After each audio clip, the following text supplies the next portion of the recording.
तो हेलो मेरे शेर शेरनियों, कैसे हैं आप सभी लोग। आइए एक बार फिर से आप सभी का अपने यूट्यूब चैनल पर बहुत बहुत स्वागत करता हूं।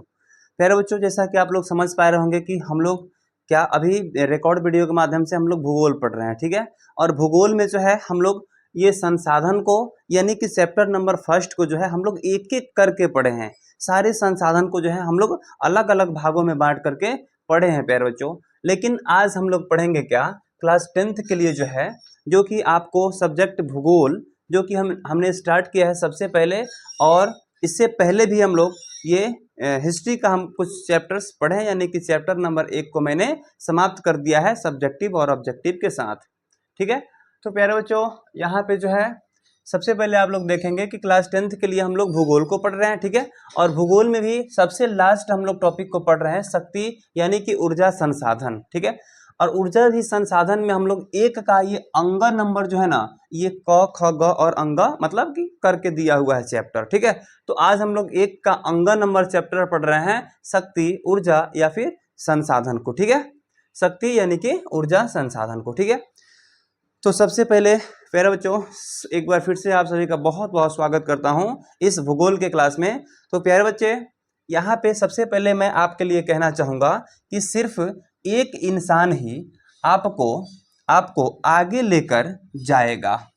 सिर्फ एक इंसान ही आपको आगे लेकर जाएगा। आज का खास मोटिवेशन है बच्चों, और वो है, जानते हैं कौन? आप खुद। वो कौन है? आप खुद है बच्चे, ठीक है। और वो कौन है? आप खुद है, ठीक है। तो प्यारे बच्चे, आप अपने आप से पूछिए कि हमें ये क्लास लेना है तो कैसे लेना है। एक एक करके सारे पॉइंट्स को देखना है, सारे पॉइंट्स को हमें डील करना है खुद से, आ रहा समझ में। तो प्यारे बच्चों, आप जो है खुद से लेकर के अपने आप को आगे जा सकते हैं, दूसरा कोई आपके साथ नहीं चल सकता है।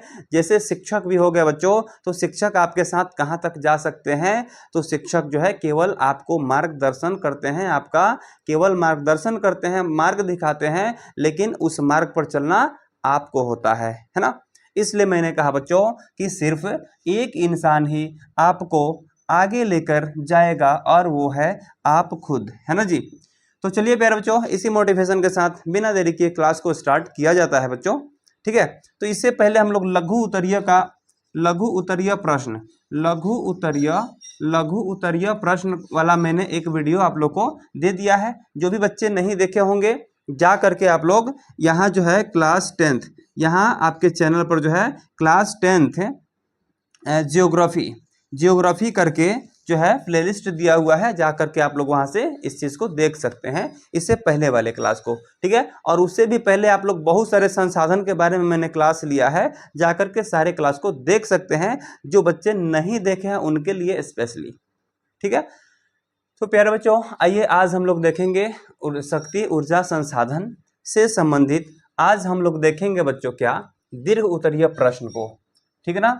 आज हम लोग देखेंगे दीर्घ उत्तरीय प्रश्न को, ठीक है ना। दीर्घ उत्तरीय प्रश्न को आज हम लोग देखेंगे प्यारे बच्चों, ठीक है। तो आइए सबसे पहले हम लोग देखते हैं फर्स्ट नंबर सवाल क्या कह रहा है यहाँ पर, ठीक है ना। आइए,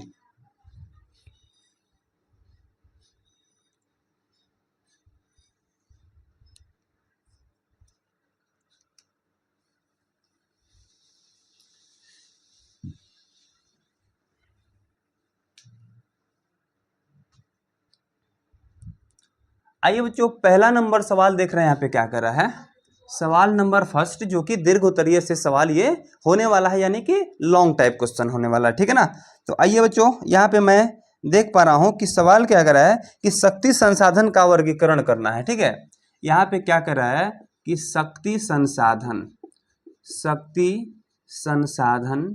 का वर्गीकरण कर रहा है। किसके हिसाब से करने के लिए? तो विभिन्न आधारों के अनुसार, विभिन्न आधारों है ना, विभिन्न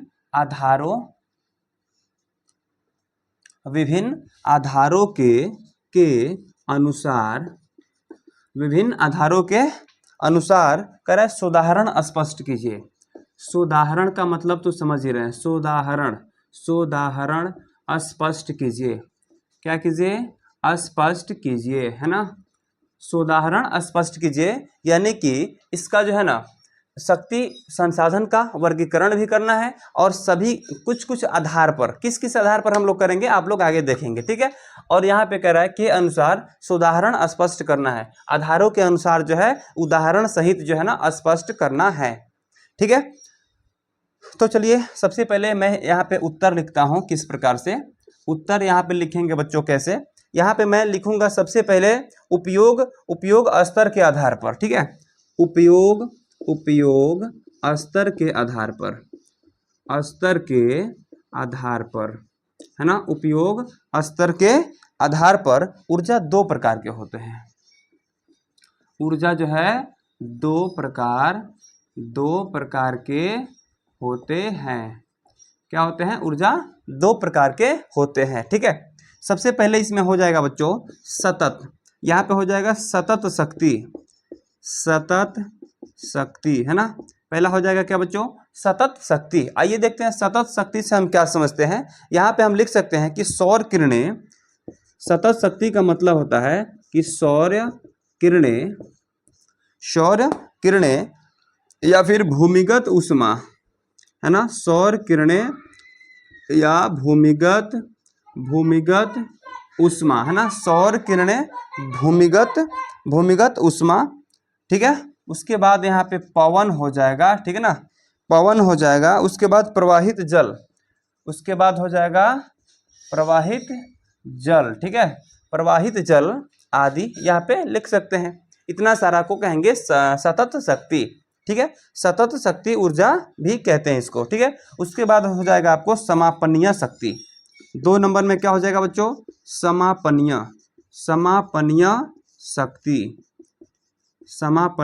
शक्ति, जिसका समापन होने वाला हो, ठीक है। पहला हो जाएगा सतत शक्ति, जैसे कि सतत शक्ति का मतलब होता है कि जो एक तरह से कहना कि जो सतत हो, यानी समाप्त होने वाला नहीं हो। एक होता है समापनीय शक्ति जो समापन होने वाला होता है, ठीक है। तो समापनीय शक्ति में हम लोग लिख सकते हैं क्या बच्चों? तो कोयला हो जाएगा, ठीक है। समापनीय शक्ति में आपको कोयला हो जाएगा, पेट्रोलियम हो जाएगा, ठीक है, पेट्रोलियम हो जाएगा, ठीक है। उसके बाद यहाँ पे देखेंगे प्राकृतिक गैस हो जाएगा, प्राकृतिक गैस हो जाएगा बच्चों, ठीक है। तो ये सारा चीज आप लोग लिख सकते हैं बिना कोई समस्या के, ठीक है ना। आइए बच्चों, उसके बाद यहाँ पे पहला नंबर हो गया आपको ये शक्ति, ये जो हो गया ना शक्ति संसाधन का वर्गीकरण, यानी कि उपयोग स्तर के आधार पर ऊर्जा के दो प्रकार होते हैं, ठीक है। तो यानी कि पहला हो गया उपयोग स्तर के आधार पर, ठीक है। और नेक्स्ट इसमें का हम लोग देखेंगे बच्चों। अभी जो है ना देखिए, पहला का आंसर हम लोग का थोड़ा सा बड़ा होगा क्योंकि ये दीर्घ उत्तरीय प्रश्न हम लिख रहे हैं, ठीक है। दीर्घ उत्तरीय प्रश्न का हम उत्तर लिख रहे हैं बच्चे, है ना। आइए उसके बाद यहाँ पे आप लोग देखेंगे उपयोगिता के आधार पर ऊर्जा दो प्रकार के होते हैं।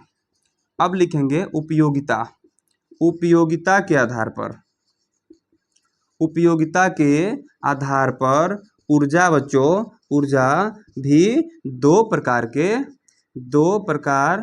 के होते हैं। उपयोगिता के आधार पर भी ऊर्जा दो प्रकार के होते हैं बच्चों। तो देखिए पहला क्या हो जाएगा आपको? पहला हो जाएगा प्राथमिक ऊर्जा, प्राथमिक ऊर्जा, है ना। पहला क्या हो जाएगा? प्राथमिक ऊर्जा। तो पहला प्राथमिक ऊर्जा में आप लिख सकते हैं कोयला, प्राथमिक ऊर्जा कोयला हो जाएगा आपको, कोयला, ठीक है। कोयला के बाद आपको पेट्रोलियम हो जाएगा, प्राथमिक ऊर्जा पेट्रोलियम। प्राथमिक ऊर्जा का मतलब होता है कि बिना कोई काम के हमें मिल जाए, उसे ही तो कहते हैं प्राथमिक ऊर्जा। तो देखिए कोयला डायरेक्ट हम लोग निकाल करके उसका यूज कर सकते हैं, उसको साफ सफाई करने की आवश्यकता नहीं होती है बच्चे, ठीक है। उसके बाद हो जाएगा पेट्रोलियम, उसके बाद हो जाएगा प्राकृतिक गैस हो जाएंगे, ठीक है। प्राकृतिक गैस हो जाएंगे, ठीक है। तथा रेडियोधर्मी खनिज भी कह सकते हैं, तथा रेडियोधर्मी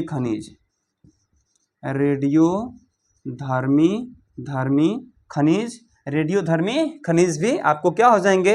तो ये हो जाएंगे आपको प्राथमिक ऊर्जा, ठीक है। उसके बाद आपको यहाँ पे हो जाएंगे गौण ऊर्जा। क्या हो जाएंगे बच्चों? गौण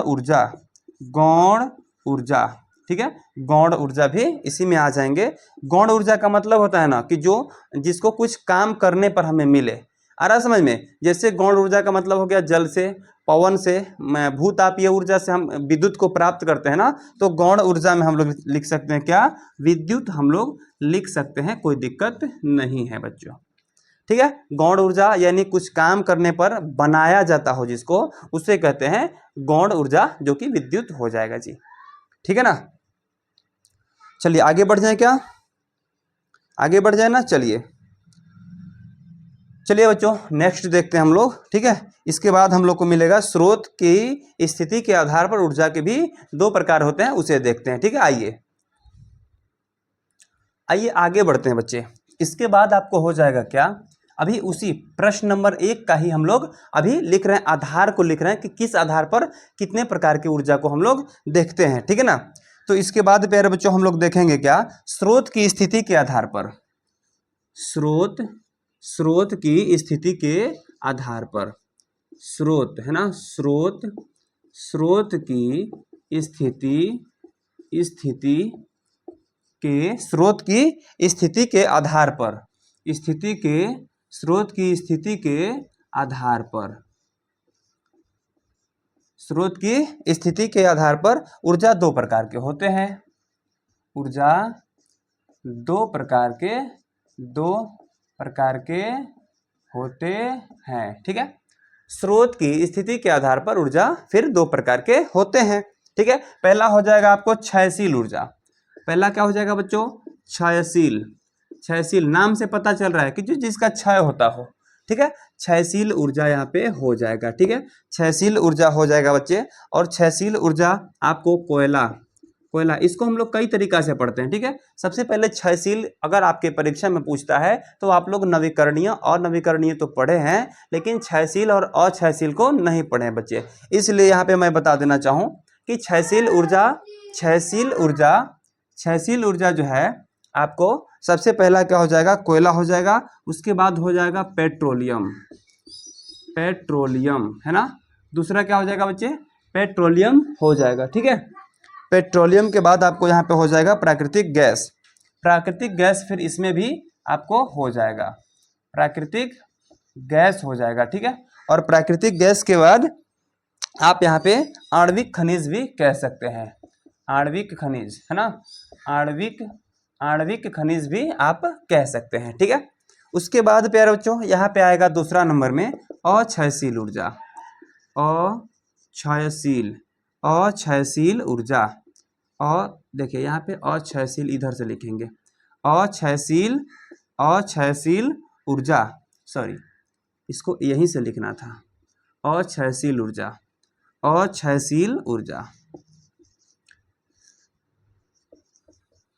ठीक है। यहां से इसको कैसे लिखेंगे, अक्षयशील ऊर्जा का मतलब होता है जैसे कि जिसका क्षय होता ही नहीं हो, ठीक है, जिसका खात्मा नहीं होता हो, यानी क्षय का मतलब खात्मा होता है, आ रहा समझ में। तो अक्षयशील ऊर्जा को अगर हम लोग देखें तो प्रवाही जल हो जाएगा, प्रवाही जल, ठीक है, प्रवाही जल हो जाएगा, पवन हो जाएगा, पवन ऊर्जा हो जाएगा, ठीक है, लहर हो जाएगा, सौर शक्ति हो जाएगा, ठीक है। इस प्रकार से यहाँ तक जो है ये अक्षयशील ऊर्जा में इसका गिनती हम लोग करते हैं, ठीक है। उसके बाद प्यारे बच्चों आइए हम लोग देखेंगे संरचनात्मक गुणों के आधार पर ऊर्जा दो प्रकार के होते हैं, ठीक है। फिर यहाँ पे देखेंगे संरचनात्मक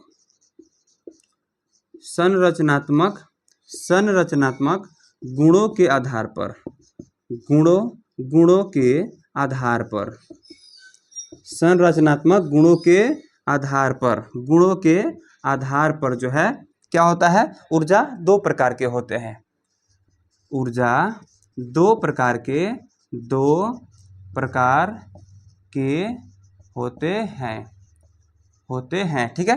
तो पहला इसमें क्या हो जाएगा बच्चा जी, पहला इसमें फिर हो जाएगा आपको जैविक ऊर्जा, है ना, इसमें क्या हो जाएगा, पहला जैविक ऊर्जा हो जाएगा जी, ठीक है, जैविक ऊर्जा।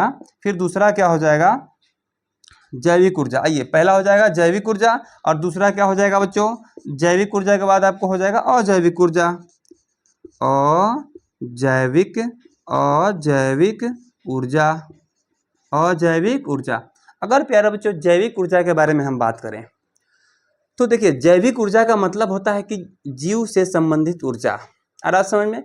जैसे कि मान लीजिए कि बैल को आप लोग ये बैलगाड़ी में आप लोग क्या किए ना कि बैलगाड़ी के ऊपर रख दिए, बैलगाड़ी को ये बैल के ऊपर, और बैलगाड़ी से कोई ऊर्जा आप लोग प्राप्त कर रहे हैं तो हम उसको कहेंगे जैविक ऊर्जा। आ रहा समझ में? यानी जीवों के द्वारा प्राप्त किया गया ऊर्जा को हम कहते हैं जैविक ऊर्जा। और जो ऊर्जा जीव रहित हम प्राप्त करते हैं, जीव रहित ऊर्जा को कहते हैं अजैविक ऊर्जा, जिसमें जीव का कोई महत्व नहीं होता है। ठीक है, तो आइए जैविक ऊर्जा को भी आप देखेंगे और अजैविक ऊर्जा को भी आप देखेंगे। ठीक है, तो यहाँ पे हम लिख सकते हैं बच्चों, इसको एक ही बार में हम चलिए लिख देते हैं कि मानव ठीक है एवं प्राणी शक्ति, एवं प्राणी शक्ति, मानव एवं प्राणी शक्ति। इसको बिल्कुल शॉर्टकट में मैंने लिख दिया बच्चा जी लोग, ठीक है ना। मानव एवं प्राणी शक्ति को हम क्या कहते हैं? तो जैविक ऊर्जा कहते हैं। मानव हो चाहे कोई भी जीव हो, जैसे बैल के बारे में बताया, मानव के बारे में बताया, जैसे मैं यहाँ पे लिख रहा हूँ, मेरा ऊर्जा क्या लेखनी के रूप में आपको दिखाई दे रहा है, तो ये हो जाएगा बच्चों जैविक ऊर्जा। आ रहा समझ में? अजैविक ऊर्जा के बारे में अगर बात करें तो यहाँ पे हम लिख सकते हैं क्या, जल शक्ति, जल शक्ति लिख सकते हैं। उसके बाद यहाँ पे पवन शक्ति लिख सकते हैं, पवन शक्ति भी लिख सकते हैं बच्चा जी। और उसके बाद यहाँ पे सौर शक्ति लिख सकते हैं, सौर शक्ति, सौर शक्ति भी हम लोग यहाँ पर क्या कर सकते हैं कि लिख सकते हैं जी। ठीक है, सौर शक्ति भी यहाँ पर लिख सकते हैं, कोई दिक्कत नहीं है। ठीक है, तो इस प्रकार से आप लोग यहाँ पे संरचनात्मक गुणों के आधार पर ऊर्जा के दो प्रकार होते हैं। इससे पहले स्रोत की स्थिति के आधार पर भी ऊर्जा के दो प्रकार होते हैं। इस तरह से हमने धीरे धीरे सजा रहे हैं क्या, इस सब्जेक्टिव सवाल को, यानी दीर्घोत्तरीय सवाल को। आ रहा समझ में? तो देखिए इसमें कई सवालों को जोड़ करके जो है ना अगर लिख दिया जाता है तभी तो हम इसे कहते हैं दीर्घोत्तरीय प्रश्न, है ना। और देखिए दीर्घोत्तरीय प्रश्न को हम लड्डू कहते हैं। देखिए 3-4 सवाल को सॉल्व कीजिएगा तो आपको 5 नंबर मिलेंगे, लेकिन दीर्घोत्तरीय सवाल में ऐसे लिख दिए। कुछ है क्या इसमें बच्चे? बिल्कुल कुछ भी नहीं है। चलिए आगे बढ़ता हूं, ठीक है।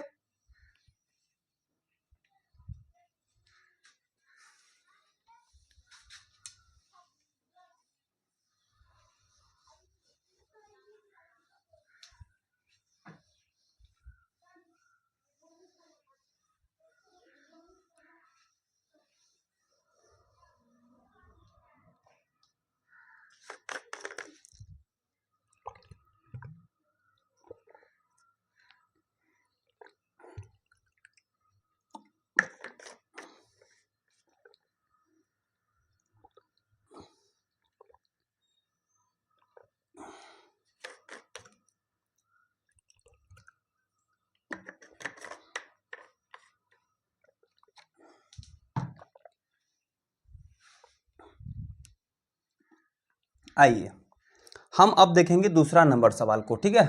तो यहाँ पे प्यारे बच्चों हमारे दीर्घोत्तरीय सवाल में दूसरा नंबर सवाल क्या कह रहा है? कह रहा है कि भारत में पारंपरिक शक्ति के, भारत में देखिए कह रहा है कि भारत में पारंपरिक, भारत में जो है पारंपरिक शक्ति, भारत में पारंपरिक शक्ति, भारत में पारंपरिक शक्ति के विभिन्न स्रोतों का, शक्ति के विभिन्न स्रोतों का, विभिन्न स्रोतों का कह रहा है कि विवरण प्रस्तुत कीजिए, का विवरण को प्रस्तुत करना है। कह रहा है कि प्रस्तुत करें। ऐसे सवाल आपके एग्जाम में पूछे जा सकते हैं, प्रस्तुत करें, है ना। ऐसे क्या करना है कि विवरण को प्रस्तुत करना है, ठीक है। तो देखिए भारत में पारंपरिक शक्ति, पारंपरिक शक्ति का मतलब समझ रहे हैं, जो परंपरा से चलते आ रहा है, हमारी परंपरा है, हमारे दादा परदादा जिस शक्ति को यूज करते आ रहे हैं, अभी प्रयोग करते आ रहे हैं, उसी के बारे में हमें करना है क्या, तो वर्णन। आ रहा समझ में? तो हम यहाँ पे लिख सकते हैं बच्चे कि भारत में पारंपरिक शक्ति के विभिन्न स्रोत हैं, है ना। उत्तर में लिखेंगे क्या, उत्तर में लिखेंगे बच्चों कि भारत में विभिन्न पारंपरिक शक्ति के वर्णन इस प्रकार है। भारत में विभिन्न पारंपरिक पारंपरिक पारंपरिक शक्ति पारंपरिक शक्ति शक्ति के पारंपरिक शक्ति के वर्णन इस प्रकार है, इस प्रकार है। ठीक है, देखिए कह रहा है कि भारत में विभिन्न पारंपरिक शक्ति के वर्णन इस प्रकार हैं, ऐसे पहले लिखेंगे बच्चों। ठीक है, उसके बाद हम यहाँ पे सबसे पहले लिखेंगे, 1 नंबर में लिख देता हूँ बच्चों कोयला। कोयला, देखिए कोयला को जो है ना हमारे दादा परदादा बहुत दिनों पहले से इस चीज़ का यूज करते आ रहे हैं। ठीक है, यह सबसे प्राचीन और महत्वपूर्ण क्या है, संसाधन है ऊर्जा का। जैसे सबसे पहले कोयला इंजन को खोजा गया था, जो कि रेलगाड़ी में सबसे पहले कोयला इंजन चला, उसके बाद चला ये आपको डीजल इंजन चल गया, उसके बाद फ्यूल, उसमें तेल का यूज किया जाता था। ठीक है, उसके बाद जो है जब अभी बिजली का यूज हो रहा है ट्रेन में। ठीक है, तो बिजली जो है ना 25,000 वोल्ट को लेकर के अभी बिजली को तब ट्रेन को चलाया जा रहा है। ठीक है, तो ऐसे आप लोग समझ सकते हैं। ठीक है, और यहाँ पे आप लोग समझे बच्चों कि भारत सरकार के 1200 मीटर की गहराई तक पाए जाने वाले कोयले का कुल भंडार, मतलब कि उसके बारे में और भी कुछ डिटेल्स हम लोग देख सकते हैं, लेकिन फिलहाल हम लोग ये देख सकते हैं कि भारत में विभिन्न पारंपरिक शक्ति के वर्णन इस प्रकार है। शक्ति के वर्णन, चलिए कोयला का थोड़ा सा हम लोग वर्णन अगर करना चाहें तो लिख सकते हैं कि भारत में कोयला जो है, यहाँ पे लिख सकते हैं भारत में कोयला, है ना, भारत में कोयला, यहाँ पे आप लोग देखेंगे बच्चों झारखंड, सबसे अधिक तो झारखंड में ही पाया जाता है, झारखंड। उसके बाद प्यारे बच्चों झारखंड के बाद आपको छत्तीसगढ़ है ना, छत्तीसगढ़, और छत्तीसगढ़ के बाद आपको उड़ीसा के बाद आपको महाराष्ट्र में भी होता है, महाराष्ट्र में। ठीक है, उड़ीसा के बाद महाराष्ट्र में, और मध्य प्रदेश के साथ साथ बंगाल में भी पाया जाता है। महाराष्ट्र, मध्य प्रदेश और तथा यहाँ पे हम लिख देता हूँ बंगाल में, है ना। यानी कि भारत में कोयला झारखंड, छत्तीसगढ़, उड़ीसा, महाराष्ट्र, मध्य प्रदेश तथा बंगाल में, है ना, बंगाल में क्या होता है कि बंगाल में पाया जाता है, बंगाल में पाया जाता है। ठीक है, लगभग भारत में जो है ना, भारत में अगर देखा जाए बच्चों तो इसका भंडार जो है 26,454 करोड़ टन है, करोड़ टन है। ठीक है, भारत में इसका भंडारण जो है 26,454 करोड़ टन है। ठीक है, तो ये हो गया आपको कोयला। ठीक है, उसके बाद अगर देखें बच्चों तो 2 नंबर में आप लोग देख सकते हैं, यहाँ पर 2 नंबर में आप लोग यहाँ पर देख सकते हैं पेट्रोलियम। ठीक है, पेट्रोलियम भी एक भारत में बहुत पुराने अगर देखा जाए तो पारंपरिक स्रोत है ऊर्जा का। आ रहा समझ में? तो ऐसे में आप लोग समझ रहे हैं कि पेट्रोलियम जो है आपको बहुत पहले से ही भारत विश्व का 1% पेट्रोलियम का उत्पाद करता है। ठीक है, और उसके बाद यहाँ पे आप लोग समझ रहे होंगे कि पेट्रोलियम का प्राप्ति हम लोग कहाँ से करते हैं, सड़े गले जीवों को जो समुद्र में नीचे जाकर बैठ जाते हैं वहाँ से हम उनको खींच करके और पेट्रोलियम को प्राप्त करते हैं। भारत, देखिए भारत जो है ना, भारत पेट्रोलियम का केवल 1% ही उत्पाद करता है बच्चे। भारत पेट्रोलियम का 1% ही उत्पाद कर पाता है। ठीक है ना। उसके बाद यहाँ पे आप लोग देखेंगे प्राकृतिक गैस है, तीसरा में हो जाएगा बच्चों प्राकृतिक गैस। तीसरा में ये भी पारंपरिक ऊर्जा ही है, प्राकृतिक गैस ये भी क्या है बच्चे, पारंपरिक ऊर्जा ही है।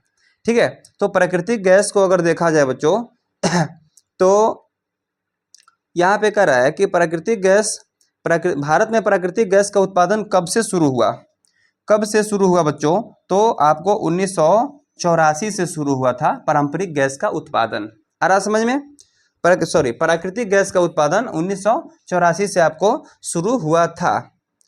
ठीक है, चलिए अब जो है यहाँ पर हम लोग अगला सवाल देखेंगे, बस तीसरा नंबर, ठीक है। तो ये हो गया बच्चों आप लोगों का कि भारत में विभिन्न पारंपरिक शक्ति के वर्णन इस प्रकार है, ठीक है। जैसे कोयला, भारत में कोयला जो है झारखंड, छत्तीसगढ़, उड़ीसा, महाराष्ट्र, मध्य प्रदेश तथा बंगाल में भी पाया जाता है। अगला देखें इसमें पॉइंट, तो हम यहाँ पे देख सकते हैं ये पेट्रोलियम हो गया, ठीक है। भारत में जो है ना 26,454 करोड़ टन कोयला क्या है कि अभी इसका क्या है कि लगभग इसका स्टॉक यहाँ पे रखा गया है भारत में, ठीक है। उसके बाद पेट्रोलियम, आपको भारत में 1% ही उत्पाद हो पाता है। प्राकृतिक गैस 1984 से लगभग स्टार्ट हुआ था हमारे भारत में उत्पादन करना।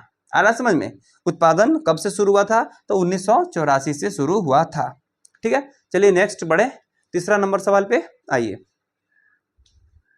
आइए बच्चों तीसरा नंबर सवाल को हम लोग यहाँ पे देख लेते हैं, ठीक है। तीसरा नंबर सवाल क्या कर रहा है बच्चों कि गोंडवाना काल के कोयले का भारत में विवरण पर प्रकाश डालें। गोंडवाना काल का कोयला, यहाँ पे सवाल है गोंडवाना गोंडवाना गोंडवाना काल के कोयले का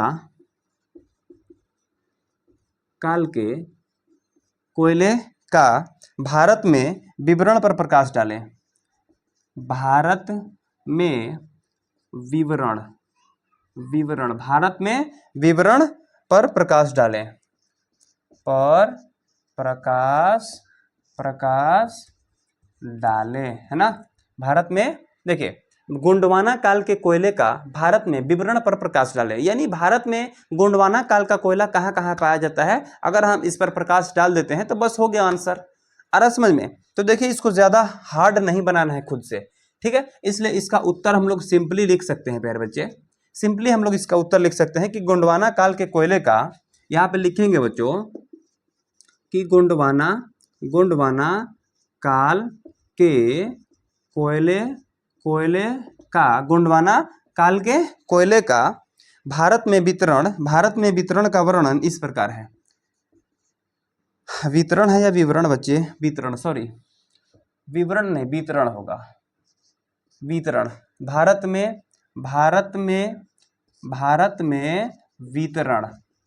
वितरण इस प्रकार है, ठीक है, इस प्रकार है, ठीक है। आइए सबसे पहला इसमें हम लोग देखेंगे बच्चों, अरे भारत में कोयला, कोई भी कोयला पूछ दिया जाए बच्चों, झारखंड उसमें सबसे हीरो होता है। आ रहा समझ में? तो सबसे पहला इसमें हो जाएगा प्यारे बच्चों झारखंड, देखिए झारखंड, ठीक है। यह देश का सबसे बड़ा कोयला उत्पादक राज्य है। यहाँ पे लिख सकते हैं यह देश का सबसे बड़ा कोयला उत्पादक जो है राज्य है। देश में पूरा देश में यानी भारत में सबसे बड़ा कोयला उत्पादक राज्य है, यानी कि झारखंड। आ रहा समझ में? सबसे बड़ा कोयला उत्पादक राज्य है, जहां 30% कोयले का भंडार है। जहां पूरे देश में अगर बात किया जाए तो 30% जो है कोयले का भंडार है, जहां 30% जो है कोयले का भंडार है बच्चों, ठीक है। जहां पे पूरे देश के 30% कोयला का भंडार केवल झारखंड में है, ठीक है, पूरा कोयला। और उसके बाद अगर आप लोग पूछेंगे कि झारखंड पूरा राज्य तो हो गया सर, कि झारखंड में वह स्थान कौन है जहां पे सबसे अधिक कोयला निकाला जाता है, तो वह है बच्चों झरिया है, ठीक है ना। झरिया में जो है ना सबसे अधिक कोयला निकाला जाता है, जो कि झारखंड में स्थित है बच्चे, ठीक है। आइए नेक्स्ट हम लोग देखते हैं बच्चे यानी कि दूसरा नंबर में, ठीक है। झरिया यहाँ पे याद रखना बच्चों। दूसरा नंबर में अगर बात किया जाए, दूसरा नंबर में बात करें बच्चों तो छत्तीसगढ़ है, ठीक है। दूसरा नंबर में आपको हो जाएंगे छत्तीसगढ़, ठीक है। तो छत्तीसगढ़ के बारे में अगर देखा जाए तो उत्पादन की दृष्टि से भारत का दूसरा सबसे बड़ा राज्य है, ठीक है। यहाँ पे देखा जाए तो उत्पादन की दृष्टि से अगर देखा जाए बच्चों, तो उत्पादन की दृष्टि से भारत का दूसरा सबसे बड़ा राज्य है। उत्पादन की दृष्टि से भारत का दूसरा सबसे बड़ा राज्य है। भारत का दूसरा सबसे बड़ा राज्य है, ठीक है ना। भारत का सबसे बड़ा राज्य है, ठीक है, जहां 16% कोयले की प्राप्ति होती है। जहां कितना परसेंट बच्चों? तो मेरे बच्चे 16% कोयले की प्राप्ति होती है, 16% कोयले की प्राप्ति होती है बच्चे, ठीक है। उसके बाद आपको यहाँ पे छत्तीसगढ़ के बाद में क्या हो जाएगा बच्चों? छत्तीसगढ़ के बाद में आपको हो जाएगा यहाँ पे 3 नंबर में अगर देखें बच्चों तो उड़ीसा हो जाता है। क्या हो जाएगा बच्चों? उड़ीसा। तो याद रखना बच्चे, सबसे पहला झारखंड, उसके बाद हो जाएगा छत्तीसगढ़, और उसके बाद क्या हो जाएगा बच्चों? उड़ीसा हो जाएगा जी, ठीक है ना। उसके बाद क्या हो जाएगा जी? उड़ीसा हो जाएगा, ठीक है। अरे भैया गर्मी इतना अधिक है भाई कि स्याही भी सूख जा रहा है ना। आइए बच्चे, आइए बढ़ता हूं आगे थोड़ा सा। चलिए सभी बच्चे जो है एक बार वीडियो को देख रहे हैं क्या? टुकुर टुकुर वीडियो को केवल देखिएगा, लाइक नहीं कीजिएगा। चलिए लाइक भी कर दीजिए बच्चे अगर मज़ा आ रहा हो तब, और कमेंट में लगा दीजिए कि वीडियो कैसा लग रहा है, ठीक है। चलिए उसके बाद यहाँ पे देखेंगे बच्चों, तीसरा नंबर में हो जाएगा उड़ीसा, ठीक है। और उड़ीसा में लिखेंगे बच्चों, देखिए उड़ीसा में भारत के कुल कोयले का उड़ीसा में 14.6% यहाँ पे उड़ीसा में कोयला पाया जाता है, और ये तीसरा स्थान है, भारत का तीसरा स्थान है उड़ीसा, इसको भी याद रखिएगा बच्चे, ठीक है ना। आइए अब हम लोग बढ़ते हैं थोड़ा सा आगे। अब उसके बाद आता है क्या? चौथा नंबर में आता है बच्चों महाराष्ट्र। क्या आता है जी? महाराष्ट्र आता है। चलिए एक ही बार में 5वां नंबर भी लिख लिया जाए ना। 5वां नंबर में आता है मध्य प्रदेश, ठीक है। 5वां नंबर में आता है मध्य प्रदेश। अब आपके अंदर खोल रहा होगा कि तब छठा नंबर में कौन आता है? तो प्यारे बच्चों छठा नंबर में आपको यहाँ पे आ जाएगा पश्चिम बंगाल। क्या आ जाएगा बच्चों? पश्चिम बंगाल हो जाएगा, ठीक है ना। उसके बाद क्या हो जाएगा जी? पश्चिम बंगाल हो जाएगा।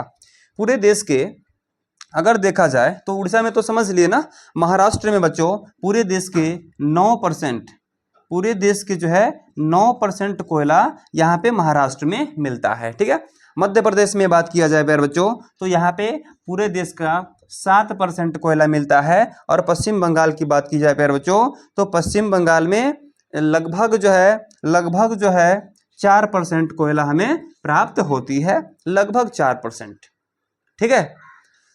तो चलिए यहाँ से हम लोग इस सवाल को देख लिए कि गोंडवाना काल के कोयले का भारत में वितरण पर प्रकाश डालना था, ठीक है, जो कि झारखंड में बच्चों पाया जाता है क्या? 30%, जो कि झारखंड में सबसे अधिक मात्रा में कोयला उत्पादक राज्य कहा जाता है। उसके बाद छत्तीसगढ़ के बारे में अगर देखा जाए तो ये दूसरा सबसे बड़ा राज्य है जहाँ पे 16% कोयला उत्पादन होता है। और तीसरा की बात की जाए बच्चों उड़ीसा है, 14.6% होता है। महाराष्ट्र में 9%, मध्य प्रदेश में 7%, उसके बाद यहाँ पे हो जाएगा पश्चिम बंगाल में 4% बच्चों, ठीक है ना। आगे बढ़ जाए बच्चों। चलिए तीसरा नंबर सवाल क्लियर हुआ।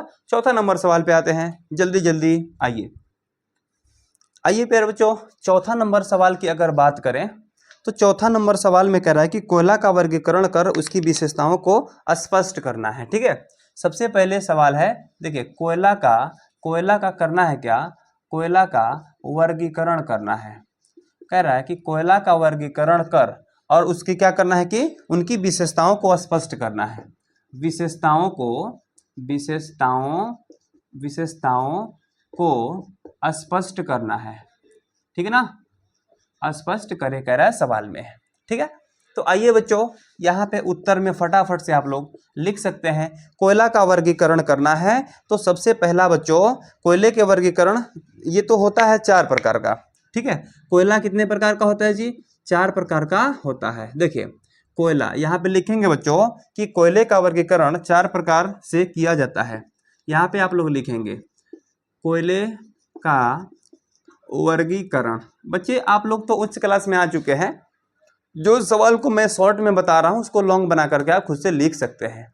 जैसे यहाँ पे अगर लिखना होता ना तो हम ये भी लिख सकते थे कोयला ऐसे करके और 4 गो प्रकार ऐसे कर देते, थोड़ा थोड़ा वर्णन कर देते। लेकिन प्यारे बच्चों आप ये क्यों भूल रहे हैं कि आप दीर्घ उत्तरीय सवाल को लिखने जा रहे हैं, ठीक है। और आजकल जो है बित्ता से नाप करके ऐसे आपको मार्क्स दिए जाते हैं बोर्ड में, ठीक है। लेकिन बच्चों आप चलिए थोड़ा सा सुटेबल ढंग से ही लिख लेंगे, अच्छा रहेगा बच्चों, ठीक है।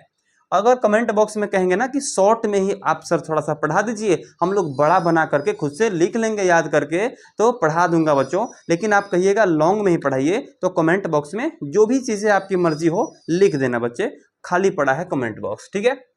कोयले का वर्गीकरण, वर्गीकरण हम यहाँ पे लिखेंगे कोयले का वर्गीकरण 4 प्रकार से किया जाता है, 4 प्रकार से, 4 प्रकार से किया जाता है, किया जाता है, ठीक है ना। सबसे पहला क्या हो जाएगा बच्चे, सबसे पहला इसमें हो जाएगा क्या, एंथ्रासाइट हो जाएगा, एंथ्रासाइट, एंथ्रासाइट हो जाएगा बच्चों, ठीक है। सबसे पहला क्या हो जाएगा जी, एंथ्रासाइट हो जाएगा। दूसरा की बात करें बच्चों, दूसरा की बात करें तो यह हो जाएगा बिटुमिनस, बिटुमिनस जो कि भारत में पाया जाता है, ठीक है ना। और तीसरा की बात करें बच्चों तो आपको हो जाएगा लिग्नाइट, लिग्नाइट हो जाएगा, ठीक है। अगर चौथा की बात करें प्यारे बच्चों, चौथा की बात करें तो आपको हो जाएगा पीट, चौथा की बात करें तो ये हो जाएगा पीट, ठीक है। फिर इसमें कह रहा है कि विशेषता को स्पष्ट करना है, सारे कोयलाओं के विशेषता को क्या करना है बच्चों, तो आपको स्पष्ट करना है, ठीक है। तो एंथ्रासाइट जो है ना यह सबसे उच्च कोटि का कोयला है, यहाँ पे लिख सकते हैं यह सबसे सबसे उच्च कोटि का कोयला है, उच्च कोटि का कोयला, उच्च कोटि का कोयला है, ठीक है। यह जो है सबसे उच्च कोटि का कोयला है, जिसमें क्या कर रहा है, जिसमें 90% से अधिक कार्बन की मात्रा पाई जाती है। यहाँ पे लिखेंगे कि इसमें इसमें इसमें कार्बन की मात्रा, कार्बन की मात्रा जानते हैं कितना होता है, इसमें कार्बन की मात्रा जानते हैं कितना होता है, इसमें कार्बन की मात्रा 90% से भी प्लस होता है, 90% से भी प्लस होता है, ठीक है ना। ये हो गई इसकी विशेषता। और इसको जब जलाते हैं ना, इसको जलाने पर धुआं बिल्कुल कम निकलता है, इसको लिखेंगे जलाने पर, जलाने पर धुआं धुआं कम निकलता है, ऊष्मा जो है ना अधिक निकलता है, इसको जलाने पर धुआं कम निकलता है और ऊष्मा अधिक निकलता है, ठीक है। उसके बाद आते हैं बच्चों, देखते हैं बिटुमिनस को, ठीक है।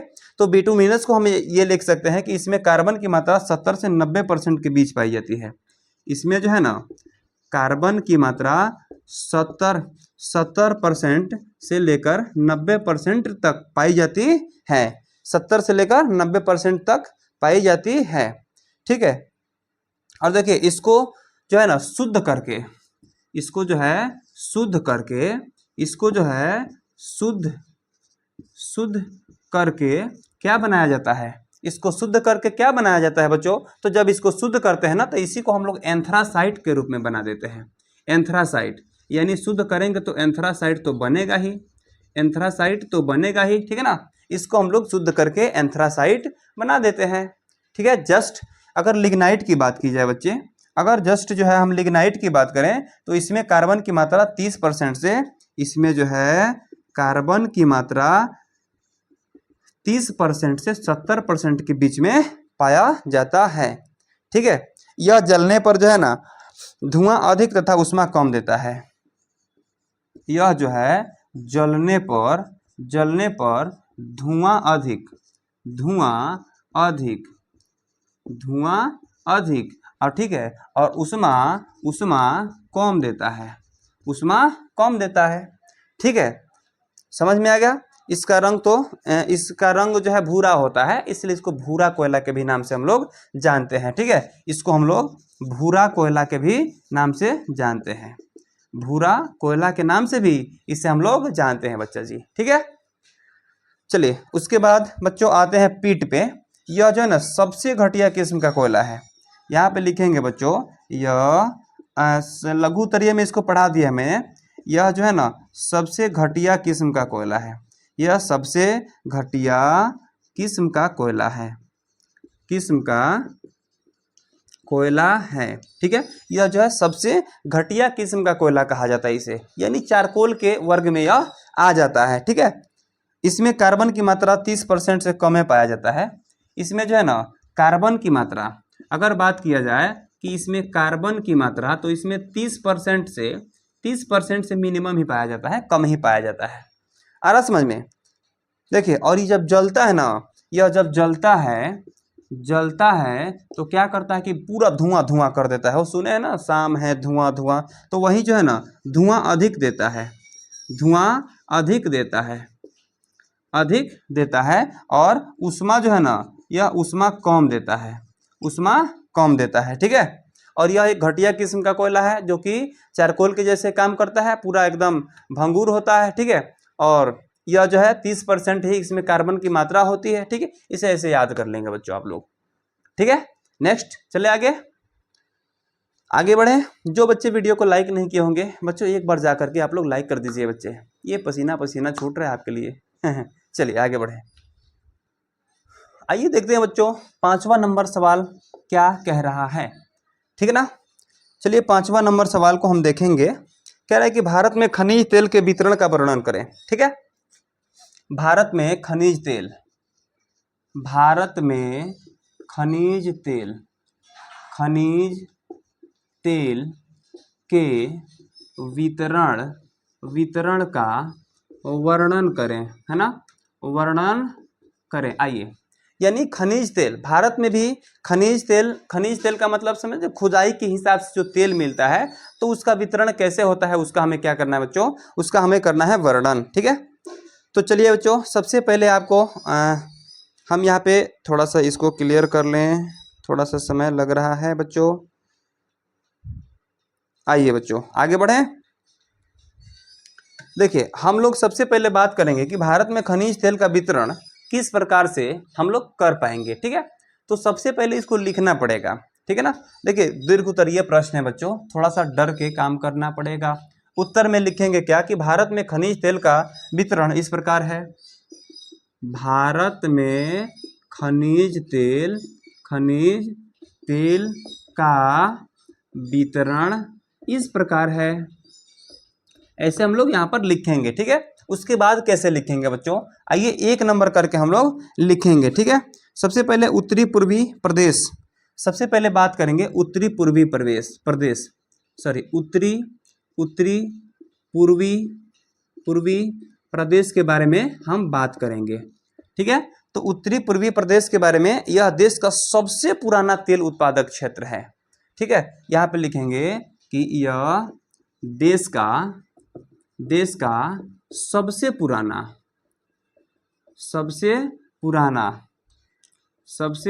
पुराना जो है तेल उत्पादक क्षेत्र है, सबसे पुराना तेल उत्पादक क्षेत्र है। ठीक है, क्षेत्र है। ठीक है ना, उत्तरी पूर्वी प्रदेश यानी उत्तर और पूर्व के बीच वाला प्रदेश को उत्तरी पूर्वी प्रदेश हम लोग कहते हैं। ठीक है, और यह जो है सबसे पुराना तेल उत्पादक ये क्या है, क्षेत्र है, जहां क्या करता है 1866 से जो क्या कर रहा है, जो 1866 से ही उत्पाद कर रहा है,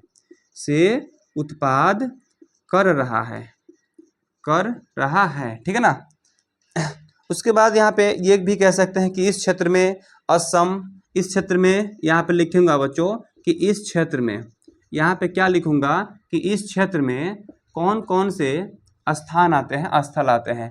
तो सबसे पहले बच्चों हो जाएगा असम, इस क्षेत्र में जो है असम। ठीक है, असम के बाद आपको क्या हो जाएगा जी, अरुणाचल प्रदेश, असम अरुणाचल प्रदेश, इसके साथ साथ नागालैंड भी हो जाएगा, है ना, तथा जो है नागालैंड। ठीक है, नागालैंड, ठीक, नागालैंड तीनों राज्य शामिल है, नागालैंड मिला करके ये 3 राज्य, यानी कि तीनों राज्य शामिल हैं, तीनों राज्य जो है शामिल है, तीनों राज्य शामिल है। ठीक है, तीनों राज्य शामिल है, ठीक है ना। यानी यहाँ जो है असम, अरुणाचल प्रदेश, उसके बाद जो है नागालैंड, तीनों राज्य यहाँ पे शामिल है बच्चों, ठीक है, तीनों राज्य शामिल है, ठीक। उसके बाद प्यारे बच्चों दूसरा नंबर में क्या हो जाएगा, दूसरा नंबर में हो जाएगा आपको गुजरात, है ना, जहाँ गुजरात की राजधानी गुजरात अहमदाबाद, ठीक है, अहमदाबाद। यह क्षेत्र 1958 से, यहाँ पे लिखूंगा बच्चों कि यह क्षेत्र कब से तेल का उत्पादन कर रहा है, तो यह क्षेत्र जो है 1958 से, ठीक है, यह क्षेत्र 1958 से ही तेल का उत्पादन कर रहा है, ठीक है, तेल का उत्पादन कर रहा है। जिसमें जो है देखिए इस क्षेत्र में, गुजरात क्षेत्र में देखिए यहाँ पे लिखूंगा जिसमें कौन कौन से, तो अंकलेश्वर है, अंकलेश्वर के साथ साथ आपको नौगांव, वहाँ पे एगो नौगांव स्थित है, नौगांव एक क्षेत्र का नाम है। उसके बाद आपको हो जाएगा नौगांव, आपको कुशमबा उसका नाम है, नौगांव कुशमबा उसका नाम है, ठीक है। उसके बाद हो जाएगा आपको कलोल, एक और का नाम है, तथा यहाँ पे लिखेंगे कलोल, ठीक है, कलोल इत्यादि शामिल है, कलोल इत्यादि शामिल है, क्लियर है। देखिए यहाँ पे गुजरात का भी जो भी भाग है यहाँ पे आप लोग देख सकते हैं, मैंने लिख दिया है बच्चों, ठीक है। आइए उसके बाद मैं देखूं तो ये कह सकते हैं बच्चों मुंबई हाई क्षेत्र, यहाँ तीसरा में क्या हो जाएगा, मुंबई हाई क्षेत्र,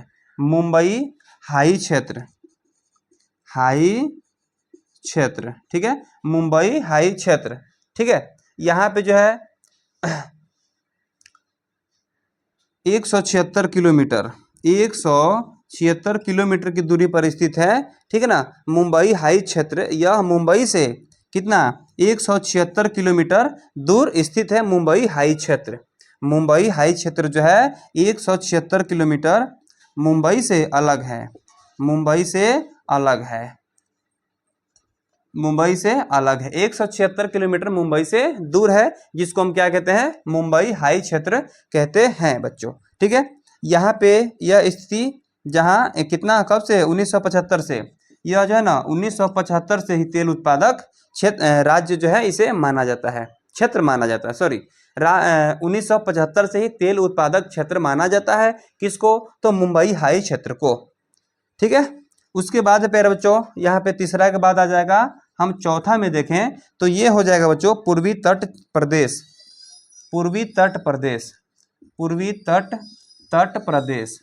है ना, पूर्वी तट प्रदेश। यहाँ पे जो है नदियों के मुहाने पर देखिए, यह क्षेत्र कृष्णा गोदावरी तथा कावेरी नदियों के मुहाने पर स्थित है, और यहाँ से भी कृष्णा कावेरी, ये जो है ना कृष्णा कावेरी, ठीक है, कृष्णा कावेरी और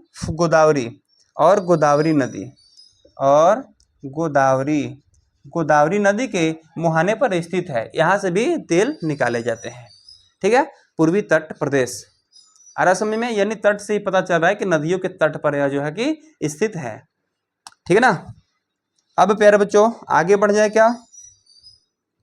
जाए ना, चलिए अब हम लोग देखेंगे प्यारे बच्चों सवाल नंबर 6। आइए प्यारे बच्चों 6 नंबर सवाल को हम देखते हैं कि क्या कह रहा है। 6 नंबर सवाल में कह रहा है जल विद्युत उत्पादन हेतु, सवाल क्या कह रहा है, जल विद्युत उत्पादन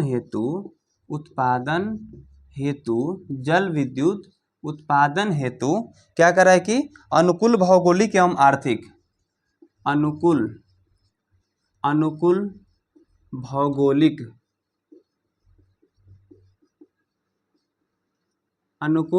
भौगोलिक, ठीक है, अनुकूल भौगोलिक एवं आर्थिक कारकों की, भौगोलिक एवं आर्थिक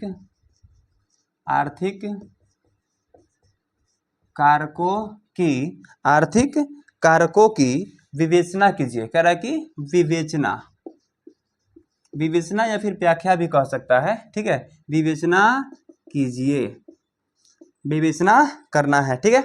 देखिए, जल विद्युत उत्पादन हेतु अनुकूल भौगोलिक एवं आर्थिक कारकों की विवेचना कीजिए।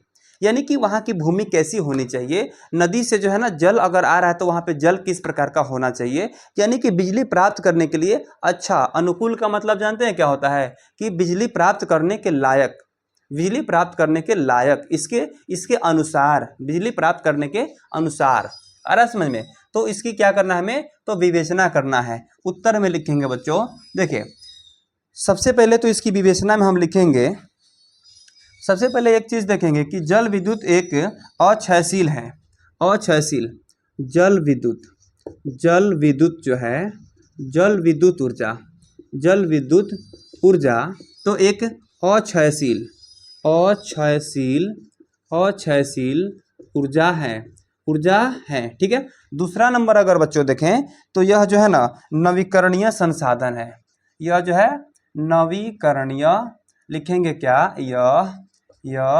नवीकरणीय, नवीकरणीय, नवीकरणीय संसाधन है। क्या बच्चे, नवीकरणीय संसाधन है, ठीक है। उसके बाद लिखेंगे यहाँ पर, यह जल से जब हम विद्युत को प्राप्त कर रहे हैं तो इसमें प्रदूषण किस बात की, यहाँ पे लिखेंगे इसमें प्रदूषण नहीं होता है, इसमें प्रदूषण, प्रदूषण नहीं होता है, नहीं होता है, नहीं होता है, ठीक है। इसमें प्रदूषण भी नहीं होता है, प्रदूषण से भी हम लोग बच जाते हैं। और देखिए यह जो है ना नदियों में सदावाहिनी प्रचुर जल का मात्रा होना चाहिए। जब नदी से आ रहा है जल, अधिक मात्रा में जल गिरेगा नहीं तो यहाँ पे जो टरबाइन ऐसे लगाया रहता है, इस पे गिरेगा, इस पे गिरेगा, इस पे, तबे ने ये राउंडिंग करेगा जी। तो यहाँ पे लिखेंगे कि नदियों में, नदियों में अधिक जल होना चाहिए, अधिक, अधिक जल होना चाहिए, अधिक जल होना चाहिए, ठीक है। और जो है नदी जो पानी बह रहा है वह अधिक ढलान होना चाहिए, ठीक है। यहाँ पे लिखेंगे बच्चों कि नदियों का ढलान, नदियों, नदियों का, नदियों का ढलान, ढलान अधिक होना चाहिए, अधिक, अधिक होना चाहिए, नदियों का ढलान अधिक होना चाहिए बच्चा।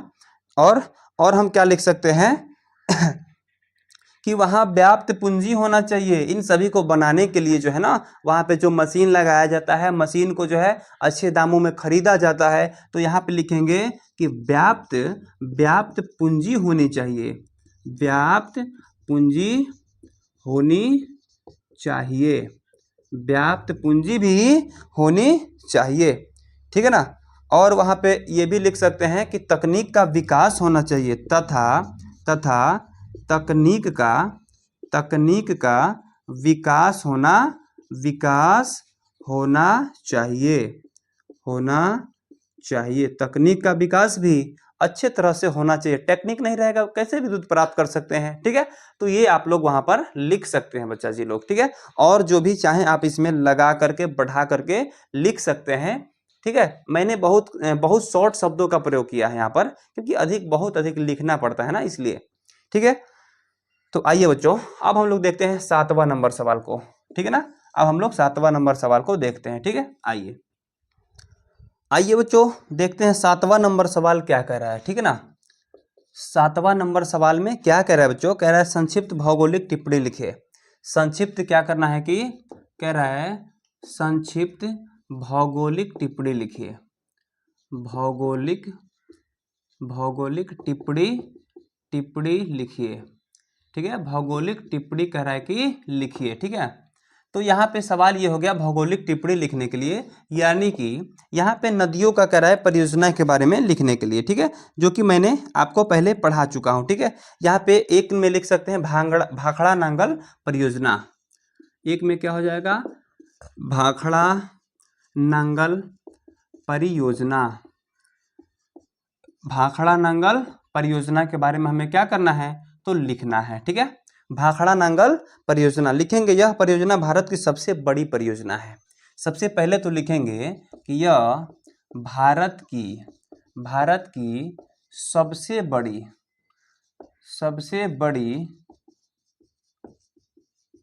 परियोजना है। यह भारत की सबसे बड़ी परियोजना है। ठीक है, उसके बाद लिखेंगे बच्चों यहाँ पर कि सतलज नदी के ऊपर, ठीक है, यहाँ पे लिखूंगा बच्चों सतलज नदी के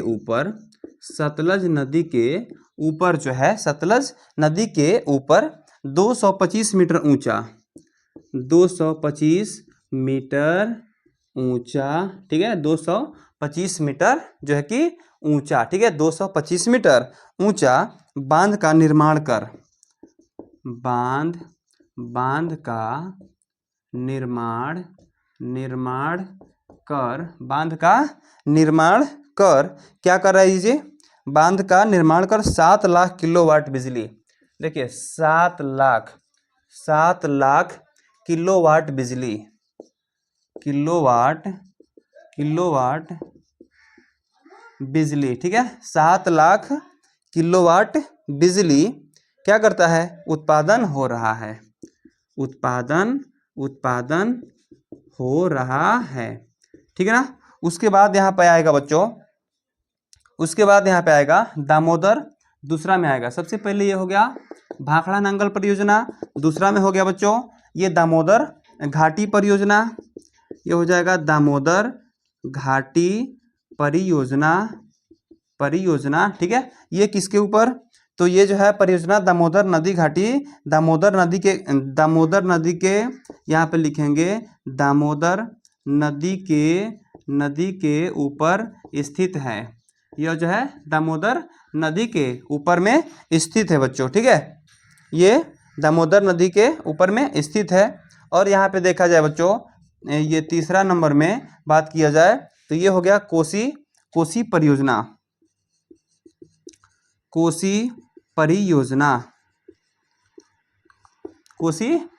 ठीक है, तो यह जो है आपको नेपाल के निकट हनुमान नगर के पास कोसी नदी के ऊपर स्थित है। यह जो है ना नेपाल के हनुमान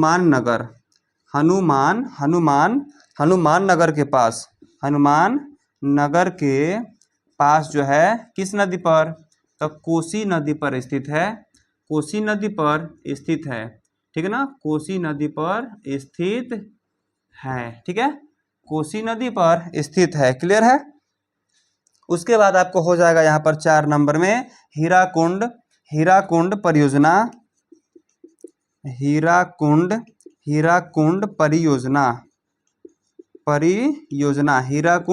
परियोजना जो कि महानदी पर स्थित है। यह जो है महानदी पर स्थित है, यह जो है महानदी पर स्थित है। इतना ही से लगभग सवाल को आपको पूछा जाएगा बच्चा जी, है ना।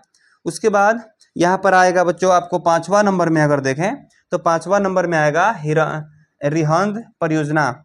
उसके बाद में क्या आएगा बच्चों, रिहंद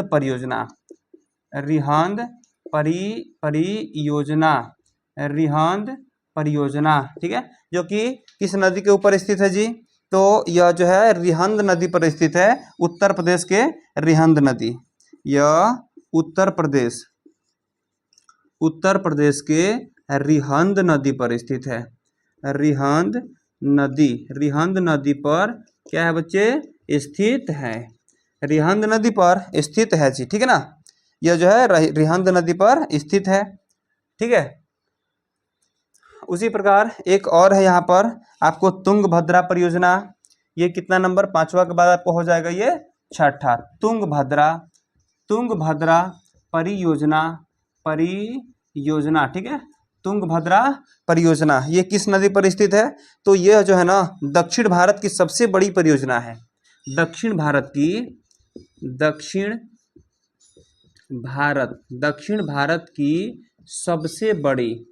सबसे बड़ी परियोजना है, सबसे बड़ी परियोजना है बच्चों। ठीक है, सबसे बड़ी परियोजना है जो कि किसके ऊपर स्थित है बच्चों, तो ये जो है कहाँ गया जी, हाँ तुंगभद्रा।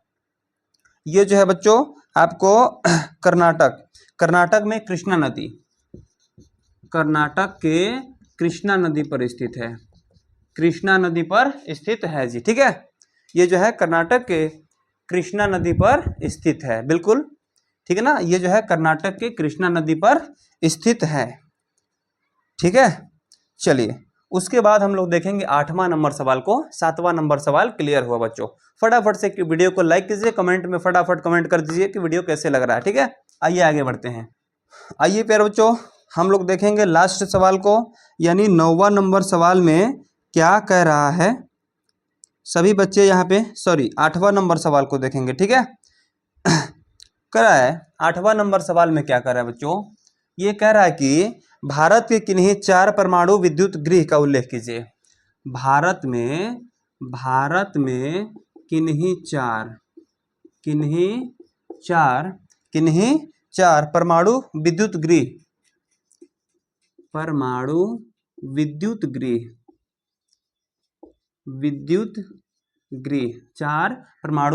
विद्युत गृह का उल्लेख करना है, ठीक है ना, उल्लेख करना है। ठीक है, आइए यहाँ पे लिखता हूं बच्चों उत्तर में। भारत में कह रहा है कि हम यहाँ पे लिखेंगे कि भारत के 4 परमाणु विद्युत गृह का उल्लेख की विशेषताओं का वर्णन इस प्रकार है। यहाँ पे सबसे पहले लिखेंगे कि भारत में 4 विद्युत गृह, ठीक है, विद्युत गृह ठीक का उल्लेख इस प्रकार है। क्योंकि ये जो है ना दीर्घ उत्तरीय है, ठीक है, इसलिए हमको ऐसे लंबा थोड़ा सा लिखना पड़ रहा है जी। ठीक है, इस प्रकार है। तो कैसे, सबसे पहले हो जाएगा तारापुर परमाणु, सबसे पहला हो जाएगा क्या, तारापुर परमाणु विद्युत गृह। देखिए ये भारत के लिए कहा जाए ना तो सबसे बड़ा विद्युत गृह इसे ही कहा जाता है, तारापुर परमाणु विद्युत गृह को। ठीक है, इस लिखेंगे, देखिए भारत के ही नहीं, यहाँ पे हम लिख सकते हैं कि यह एशिया महादेश का सबसे बड़ा परमाणु विद्युत गृह है। देखिए इसकी विशेषता बहुत ही शानदार यहाँ पे देखने के लिए मिलेगा। लिखेंगे यह एशिया महादेश का, यह जो है एशिया महादेश का सबसे बड़ा एशिया महादेश का सबसे बड़ा, ठीक है, सबसे बड़ा परमाणु विद्युत गृह है, ठीक है ना। अगर देखा जाए तो यह एशिया महादेश का सबसे बड़ा परमाणु विद्युत गृह है प्यारे बच्चों। ठीक है, यह जो है सबसे बड़ा परमाणु विद्युत गृह है। ठीक है, उसके बाद यहाँ पे हो जाएगा दूसरा नंबर में क्या हो जाएगा बच्चों, दूसरा नंबर में हो जाएगा राणा प्रताप सागर परमाणु विद्युत गृह। राणा प्रताप सागर परमाणु विद्युत गृह, सागर परमाणु विद्युत गृह, ठीक है, विद्युत गृह। इसको कहेंगे, यह राजस्थान में कोटा के अंदर चंबल नदी के किनारे स्थित है। यह राजस्थान, ठीक है, यह जो है राजस्थान में कोटा के अंदर,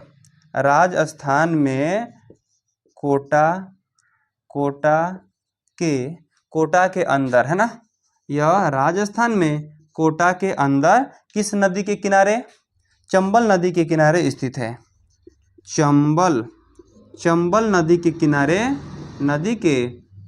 जो है स्थित है, ठीक है ना, चंबल नदी के किनारे स्थित है बच्चों। ठीक है, देखिए यह कनाडा के सरकार के द्वारा बनाया गया था। लिखेंगे यह कनाडा के सरकार के सहयोग से बना, ठीक है ना, यह कनाडा के सरकार के सहयोग से बना था, ठीक है ना, कनाडा के सरकार के सहयोग से बना था बच्चों। ठीक है, उसके बाद यहाँ पे आ जाएगा कलपक्कम परमाणु विद्युत गृह। 3 नंबर में क्या हो जाएगा? कलपक्कम। 3 नंबर में क्या हो जाएगा बच्चे? कलपक्कम, कलपक्कम परमाणु विद्युत गृह, परमाणु विद्युत गृह, विद्युत गृह। ठीक है, ठीक है। यह तमिलनाडु राज्य में स्थित है। यह जो है तमिलनाडु, तमिलनाडु राज्य में स्थित है। यह तमिलनाडु राज्य में स्थित है, तमिलनाडु में स्थित है। ठीक है, यह तमिलनाडु में स्थित है बच्चा जी। ठीक है, उसके बाद यह तमिलनाडु में स्थित है। ठीक है, आइए उसके बाद हो जाएगा चौथा नंबर में आपको, चौथा नंबर में हो जाएगा नरौरा परमाणु विद्युत गृह। नरौरा, नरौरा, नरौरा परमाणु, परमाणु विद्युत गृह, विद्युत गृह। ठीक है, तो ये कहाँ स्थित है? यह उत्तर प्रदेश के, यह उत्तर प्रदेश के बुलंदशहर के पास स्थित है। यह जो है यूपी के बुलंदशहर, बुलंदशहर, शहर, बुलंदशहर के पास स्थित है, बुलंदशहर के पास स्थित है, जो कि यूपी में है। ठीक है ना। चलिए, तो ये हो गया 8वां प्रश्न का पूरा पूरा एकदम उत्तर, है ना। अब हम लोग देखेंगे प्यारे बच्चों 9वां नंबर सवाल को। ठीक है, आइए बच्चों देखते हैं अब 9वां नंबर सवाल को, जो कि बिल्कुल आसान सवाल होने वाला है। ठीक है ना, आइए।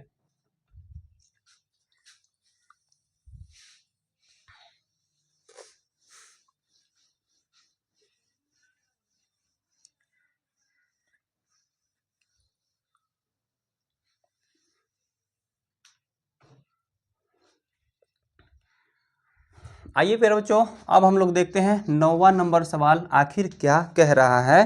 कह रहा है ना कि ऊर्जा संकट क्या है। ठीक है ना, कह रहा है क्या? सबसे पहले इसमें है, बड़ी ही सुंदर सवाल है, ऊर्जा संकट, ऊर्जा संकट क्या है, ऊर्जा संकट क्या है बच्चों। उसके बाद इसमें सवाल को ऐड किया है कि शक्ति ऊर्जा संसाधनों के, शक्ति, शक्ति ऊर्जा, ऊर्जा संसाधनों के, शक्ति ऊर्जा संसाधनों के, ठीक है, संसाधनों के संरक्षण हेतु, संरक्षण, संरक्षण हेतु यानी कि संरक्षण के लिए कौन से कदम उठाए जा सकते हैं। ठीक है, हेतु कौन कौन से कदम उठाए जा सकते हैं, जा सकते हैं। ठीक है ना, कौन से कदम उठाए जा सकते हैं। तो आइए इसका हम उत्तर लिखता हूं बच्चों। कैसे? देखिए ऊर्जा की आपूर्ति में कमी ऊर्जा संकट कहलाता है। ऊर्जा की आपूर्ति में कमी ऊर्जा संकट कहलाता है। देखिए ऊर्जा में जब कमी हो जाए, ऊर्जा में जब कमी हो जाती है, कमी हो जाती है, उसे ऊर्जा संकट कहते हैं। उसे ही क्या कहते हैं? ऊर्जा संकट कहते हैं बच्चा। ऊर्जा संकट, कमी हो जाती है उसे ऊर्जा संकट कहते हैं। ठीक है, उसे क्या कहते हैं जी? ऊर्जा संकट कहते हैं। ठीक है ना। अब इसका देखिए हम लोग शक्ति संसाधन का संरक्षण के लिए कौन सा कदम उठाना पड़ेगा। तो सबसे पहले यहाँ पे लिखूंगा बच्चों कि सबसे पहले हमें क्या करना पड़ेगा? ऊर्जा के उपयोग में कमी करना पड़ेगा। ऊर्जा के उपयोग में कमी करना पड़ेगा जी। ठीक है, ऊर्जा के उपयोग में कमी, 1 नंबर में लिखूंगा ऊर्जा के उपयोग में कमी। दूसरा क्या लिखेंगे बच्चों? दूसरा क्या लिखेंगे? ऊर्जा का नवीन क्षेत्रों का खोज, ऊर्जा का नवीन क्षेत्रों का खोज, ऊर्जा का नवीन क्षेत्रों का खोज, नवीन क्षेत्रों का खोज करेंगे। यानी जहां से ऊर्जा समाप्त हो गया अब तो उसको छोड़ दीजिए, अब वैसे नए क्षेत्र को खोजिए ना। आ रहा समझ में? उसके बाद यहाँ पे देखेंगे बच्चों तीसरा नंबर में लिख सकते हैं अंतर्राष्ट्रीय सहयोग, अंतर्राष्ट्रीय सहयोग, है ना। अंतर्राष्ट्रीय सहयोग लेना पड़ेगा, यानी दूसरे राष्ट्रों का हमें सहयोग लेना पड़ेगा। ठीक है ना। तो इस प्रकार से प्यारे बच्चों आप लोग समझ सकते हैं कि ऊर्जा संकट क्या है, ऊर्जा में कमी आने लगती है, और कह रहा है कि शक्ति ऊर्जा संसाधनों के संरक्षण हेतु कौन से कदम हमें उठाना पड़ेगा। तो ये सारे कदम जो है उठाना पड़ेगा। ऊर्जा के उपयोग में कमी करना पड़ेगा, ऊर्जा का नवीन क्षेत्र को खोजना पड़ेगा, अंतर्राष्ट्रीय सहयोग हमें लेना पड़ेगा। ठीक है, जो भी फालतू की ऊर्जा हम लोग यूज करते हैं ना उसको कम कर देंगे। ठीक है, जैसे एक दो उदाहरण भी इसमें आप लोग लिख सकते हैं एग्जाम में अपने, है ना। तो आइए प्यारे बच्चों, आज हम लोगों ने जो है इस पूरे चैप्टर की समाप्ति कर दी। अब इसमें रह गया बच्चों बाकी ऑब्जेक्टिव। ठीक है, तो इसके बाद जो है आप लोगों को स्क्रीन रिकॉर्डर के माध्यम से या फिर जैसे भी हो, मैं ऑब्जेक्टिव का क्लास भी जल्द ही क्लियर करवा दूंगा। और ये जो भी बच्चे इस वीडियो को देख रहे थे अभी तक, अगर क्लास अच्छा लगा हो बच्चे, तो क्लास को आप लोग एक बार बिल्कुल लाइक कर देंगे। और जो भी बच्चे नए नए देख रहे होंगे इस वीडियो को, इस चैनल को सब्सक्राइब अवश्य कर लेंगे बच्चों। तो चलिए फिर मिलते हैं इसी चैप्टर के ऑब्जेक्टिव के साथ आगे वाले क्लास में। तब तक आज रात 8 बजे से लाइव क्लास देखना ना भूलें, और सभी बच्चे लाइव में ज़रूर आएंगे 8 बजे। तो चलिए फिर मिलते हैं किसी नेक्स्ट दमदार क्लास के साथ। तब तक के लिए सभी प्यारे बच्चों को मेरे तरफ से टाटा बाय बाय।